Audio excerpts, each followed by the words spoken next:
Manisha Zadhav, and I welcome you all to this beautiful sessions on secrets to radiant, healthy, flawless skin. After talking about toners, cleansers, and soaps, we are going to talk today about moisturizers. So, what are moisturizers? But before that, let us understand how the natural process of our skin works. So as you all know, our skin contains pores, and below these pores there are some glands which produce an oily substance called as sebum. Now the sebum is responsible for maintaining the moisture or the hydration in our skin. It helps to keep the skin soft and supple. Now due to several reasons, when this sebum fails to act, or if it is produced in less amount, then it leads to dryness of the skin. It may be due to harsh environmental conditions such as snowfall or scorching sunlight, or maybe dry weather, or due to some illnesses. They also cause dryness of the skin. And in such conditions, then we have to use an external source of emollients. Now, what are emollients? Emollient is a Latin word which actually means to soften.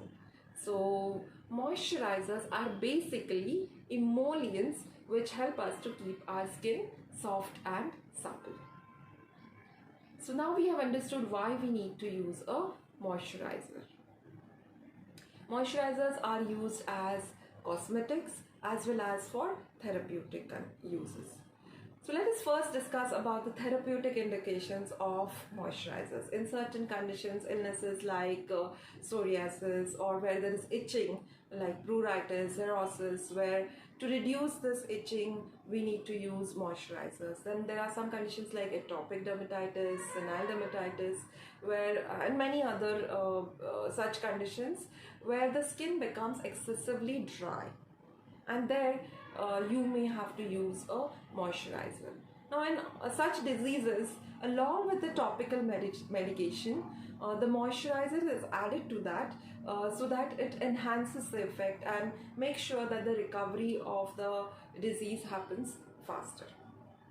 It is also sometimes used as a delivery vehicle in sunscreens, in cleansers, in hair lotions, in antiperspirants, or even napkin rash creams, and many other such creams have moisturizer as a base, or it is used as a delivery vehicle to make sure that the medicine makes its action faster.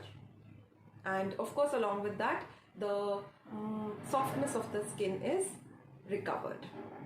So this is how a moisturizer is basically used. It is available in forms of lotions, creams, gels, cleansers, or even bath soaps or bath gels, in several other forms. Fine. So the basic use is to maintain the oil content or the hydration content, and along with that also make sure that it rejuvenates our skin. But what happens is, in our natural or day-to-day life, as our age progresses, the sebum amount or the content in our skin naturally reduces. So our skin produces less amount of sebum with progressive age, and then it leads to aging and wrinkles. So my dear friends, if you want to delay your aging process or delay the wrinkles on your face, of course you cannot remove it, or you cannot say that I will not age at all, because it's a natural process. But definitely we can prolong the process or delay the process of aging, so that you don't have wrinkles for quite a long time. And if you want to, or if you wish to do that, then my advice would be that you should make moisturizer a part of your day-to-day regime right from your young age. So all those teens, all those women in 20s and 30s, make sure that you make a moisturizer a part of your routine if you don't want wrinkles till the age of 50. Okay, now let's see how to use a moisturizer.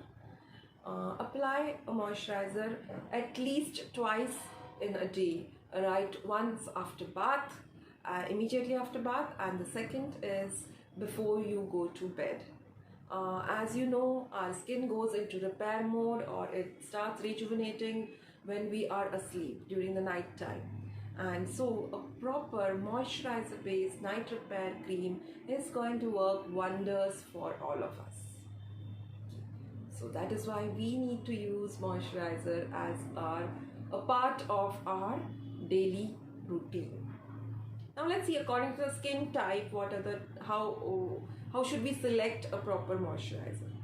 Obviously, first indication is a dry skin type.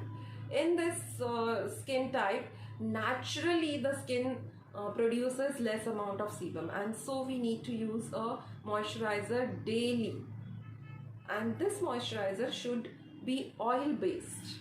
It should have oil as a base, or a petroleum jelly based moisturizer is going to have wonderful effect. By the way, petroleum jelly is the oldest and the most used moisturizer till now, but of late, because of its oil content, it is unpopular.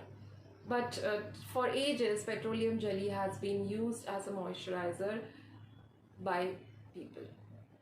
Now next type is oily skin. Oily skin actually doesn't require a moisturizer unless you are applying something dry, makeup or dry cosmetics which require hydration as a base. That is when an oily skin requires a moisturizer. Otherwise, it doesn't require a moisturizer. Alright, the next type is combination skin type.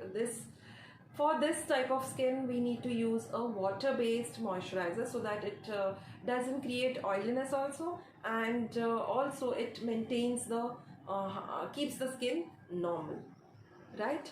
Okay. Then let's come to sensitive skin. Now this is where we have to use a moisturizer with lot of wisdom and with consulting a doctor, definitely, because you cannot just choose any moisturizer and apply it to the skin just like that. So definitely for a sensitive type of skin, you have to visit a dermatologist and make sure with their consultation you choose a proper moisturizer. Now these moisturizers usually contain some soothing ingredients like calamine, calendula, or aloe vera or chamomile, and these soothing ingredients along with the moisturizer base are going to act wonderfully. So for a sensitive skin, they can reduce the redness, inflammation or itching, and make the skin soft and supple. So for a radiant, ageless and flawless skin, I would definitely suggest that you all make a proper moisturizer part of your daily regime. With that tip, we have come to the end of this session, and we will see you back again in another informative session next week. Till then, stay in tune.